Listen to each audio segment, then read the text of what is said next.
अस्सलाम वालेकुम नाजरीन, नांदेड़ न्यूज में आपका इस्तकबाल है। चलिए जानते हैं आज की खबर।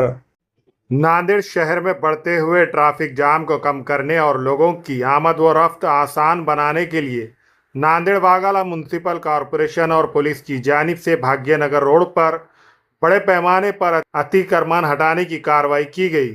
कार्रवाई के दौरान सड़क के दोनों जानिब कायम गैर कानूनी टपरियां, शेड, दुकानों के सामने बनाए गए इजाफी चबूतरे और गैर मिजाज बोर्ड जेसीबी की मदद से हटा दिए गए, जिससे सड़क कुशादा हो गई और ट्रैफिक की रवानी बेहतर हुई।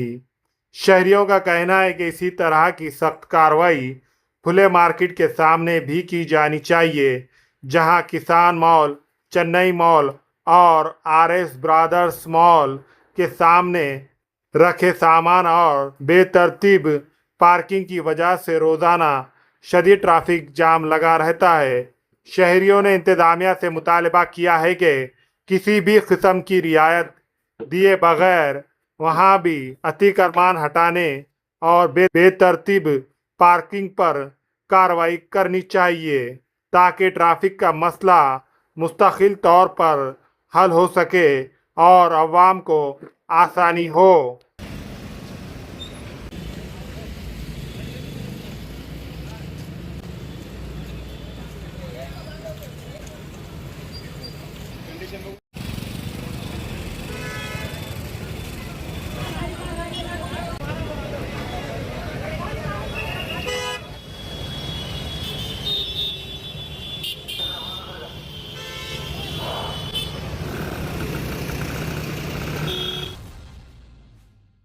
भाग्यनगर पुलिस के क्राइम ब्रांच दस्ते ने बड़ी कार्रवाई करते हुए घरफोड़ी के एक मुकदमे का पर्दाफाश कर दिया है।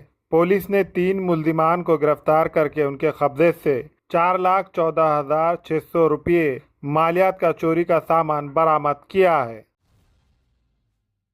नांदेड़ जिले में गैर कानूनी धंधों के खिलाफ जारी खुसूसी मुहिम के दौरान सोनखेड़ पुलिस ने गैर कानूनी तौर पर रेत ले जाने वाले एक बगैर नंबर के हाईवा टिप्पर को जब्त कर लिया है। इस कार्रवाई में 45,25,000 रुपये मालियात का सामान बरामद किया गया। नांदेड़ जिले के लोहा पुलिस स्टेशन की हुदूद में अपनी बीवी पर देसी पिस्तौल से फायरिंग करके जान से मारने की कोशिश करने वाले मुल्जिम को एलसीबी ने गिरफ्तार कर लिया है। पुलिस ने मुल्जिम के कब्जे से वारदात में इस्तेमाल होने वाला देसी पिस्तौल भी बरामद कर लिया है।